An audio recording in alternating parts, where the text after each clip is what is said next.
Chapter 7. A Mad Tea Party. There was a table set out under a tree in front of the house, and the March Hare and the Hatter were having tea at it. A dormouse was sitting between them, fast asleep, and the other two were resting their elbows on it and talking over its head. Very uncomfortable for the dormouse, thought Alice. Only, as it's asleep, I suppose it doesn't mind. The table was a large one, but the three were all crowded together at one corner of it. "No room, no room," they cried out when they saw Alice coming. "There's plenty of room," said Alice indignantly, and she sat down in a large armchair at one end of the table. "Have some wine," the March Hare said, in an encouraging tone. Alice looked all round the table, but there was nothing on it but tea. "I don't see any wine," she remarked. "There isn't any," said the March Hare. "Then it wasn't very civil of you to offer it," said Alice angrily. "It wasn't very civil of you to sit down without being invited," said the March Hare. "I didn't know it was your table," said Alice. "It's laid for a great many more than 3. "Your hair wants cutting," said the Hatter.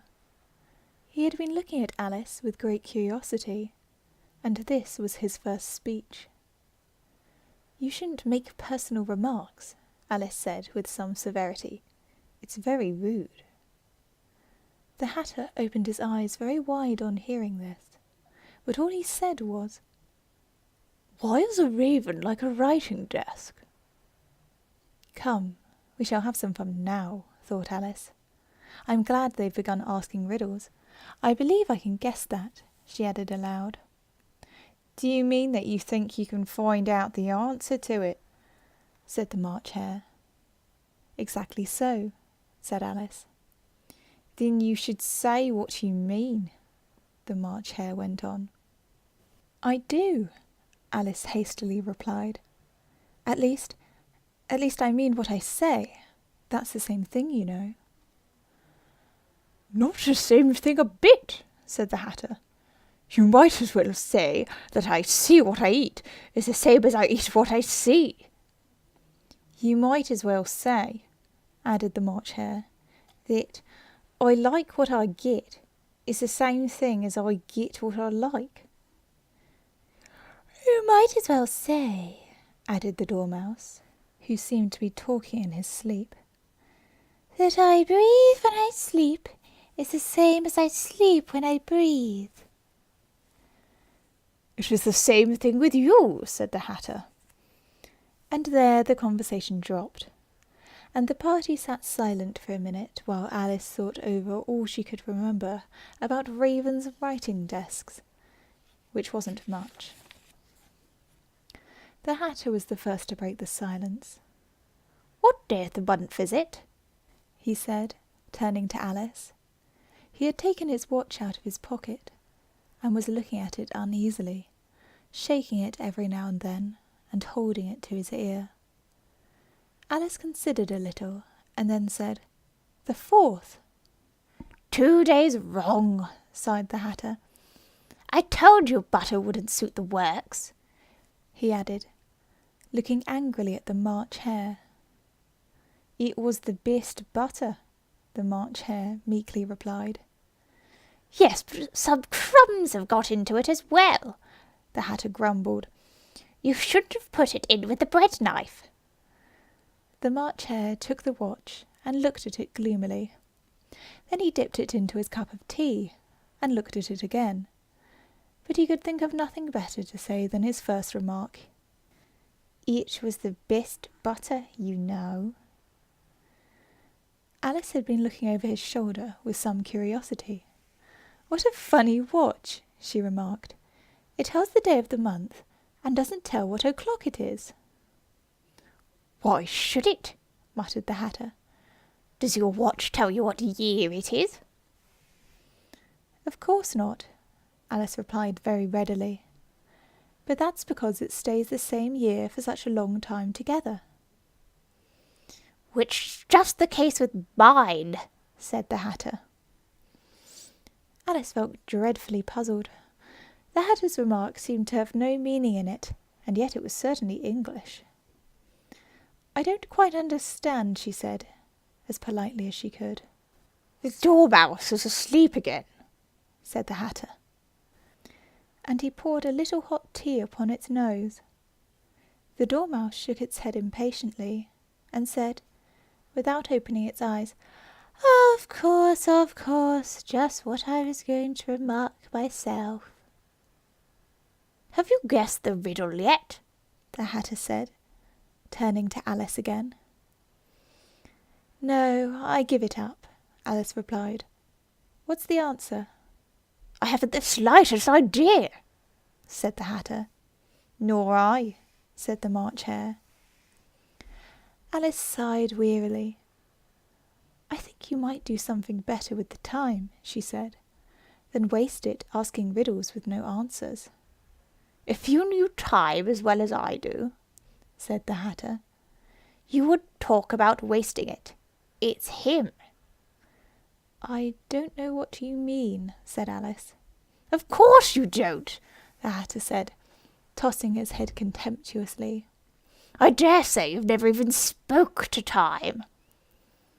"Perhaps not," Alice cautiously replied.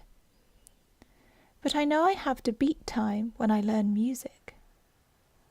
"Ah, that accounts for it," said the Hatter. "He won't stand beating. Now, if you only keep on good terms with him, he'll do almost anything you liked with the clock. For instance, suppose it were 9 o'clock in the morning, just time to begin lessons. You would only have to whisper a hint to time, and round goes the clock in a twinkling. 1:30, time for dinner." "I only wish it was," the March Hare said to itself in a whisper. "That would be grand, certainly," said Alice thoughtfully. "But then, I shouldn't be hungry for it, you know." "Not at first, perhaps," said the Hatter. "But you could keep it to 1:30 as long as you liked." "Is that the way you manage?" Alice asked. The Hatter shook his head mournfully. "Not I," he replied. "We quarrelled last March, just before he went mad, you know," pointing with his teaspoon at the March Hare. "It was at the great concert given by the Queen of Hearts, and I had to sing 'Twinkle, twinkle, little bat, how I wonder what you're at.' You know the song, perhaps?" "I've heard something like it," said Alice. "It goes on, you know," the Hatter continued, "in this way. Up above the world you fly, like a tea tray in the sky. Twinkle, twinkle." Here the Dormouse shook itself and began singing in its sleep. "Twinkle, twinkle, twinkle, twinkle," and went on so long that they had to pinch it to make it stop. "Well, I'd hardly finished the first verse," said the Hatter, "when the king jumped up and bawled out, 'He's murdering the time! Off with his head!'"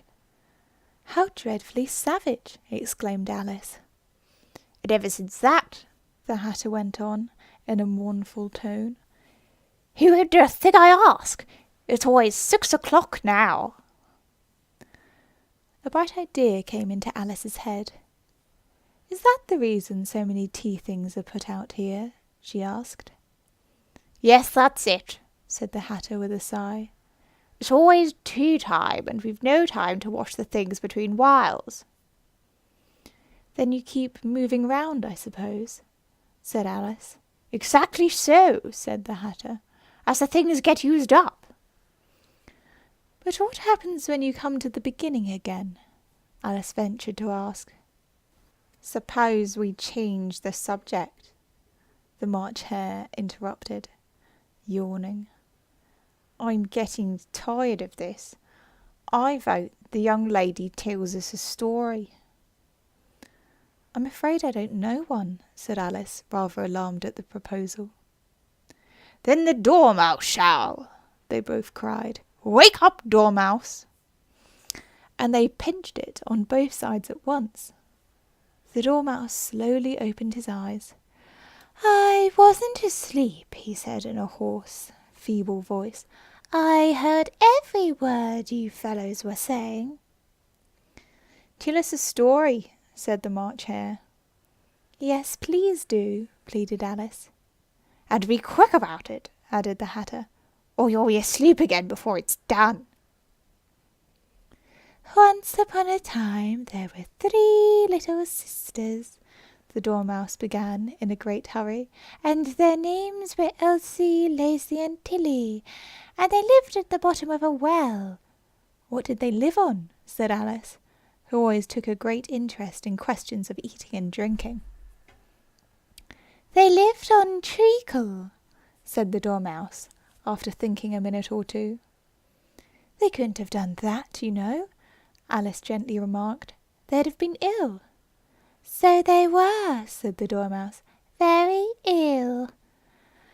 Alice tried to fancy to herself what such an extraordinary way of living would be like, but it puzzled her too much, so she went on. "Why did they live at the bottom of a well?" "Take some more tea," the March Hare said to Alice, very earnestly. "I've had nothing yet," Alice replied in an offended tone, "so I can't take more." "You mean you can't take less," said the Hatter. "It's very easy to take more than nothing." "Nobody asked your opinion," said Alice. "Who is making personal remarks now?" the Hatter asked triumphantly. Alice did not quite know what to say to this, so she helped herself to some tea and bread and butter, and then turned to the Dormouse and repeated her question. Why did they live at the bottom of a well? The Dormouse again took a minute or two to think about it, and then said, "It was a treacle well." "There's no such thing." Alice was beginning very angrily, but the Hatter and the March Hare went, "Shush, shush!"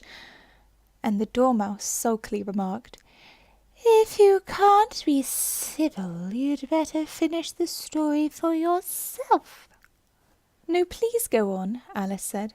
"I won't interrupt again. I dare say there may be one." "One indeed," said the Dormouse indignantly. However, he consented to go on. "And so these 3 little sisters, they were learning to draw, you know." "What did they draw?" said Alice, quite forgetting her promise. "Treacle," said the Dormouse, without considering at all this time. "I want a clean cup," interrupted the Hatter. "Let's all move one place on." He moved as he spoke, and the Dormouse followed him. The March Hare moved into the Dormouse's place, and Alice rather unwillingly took the place of the March Hare. The Hatter was the only one who got any advantage from the change, and Alice was a good deal worse off, as the March Hare had just upset the milk jug into his plate. Alice did not wish to offend the Dormouse again, so she began very cautiously. "But I don't understand. Where did they draw the treacle from?" "You could draw water out of a water well," said the Hatter. "So I should think you could draw treacle out of a treacle well. Eh, stupid?" "But they were in the well," Alice said to the Dormouse, not choosing to notice this last remark. "Of course they were," said the Dormouse.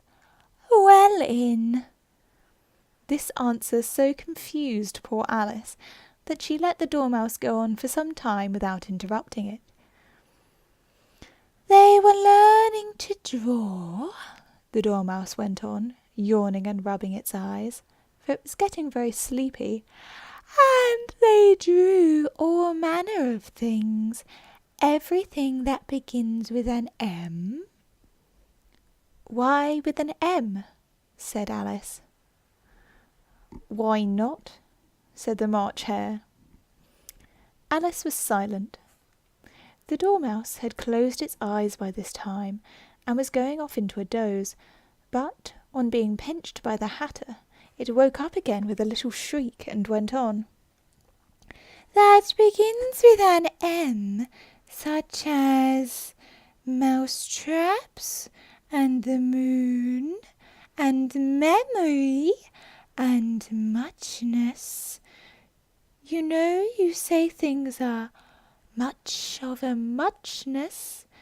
Did you ever see such a thing as a drawing of a muchness? Really, now you ask me, said Alice, very much confused.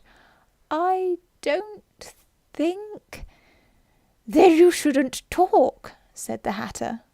This piece of rudeness was more than Alice could bear. She got up in great disgust and walked off.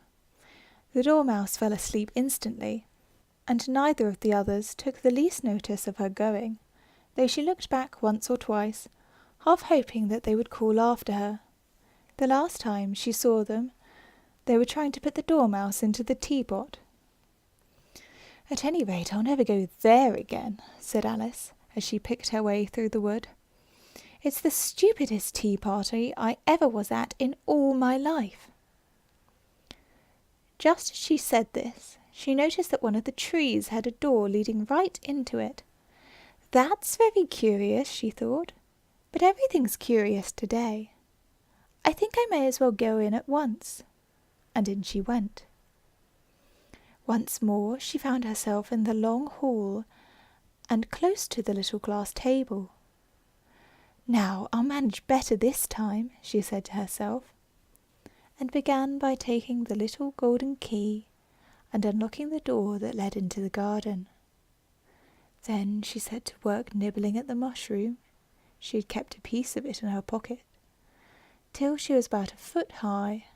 Then she walked down the little passage, and then she found herself at last in the beautiful garden, among the bright flower beds and the cool fountain.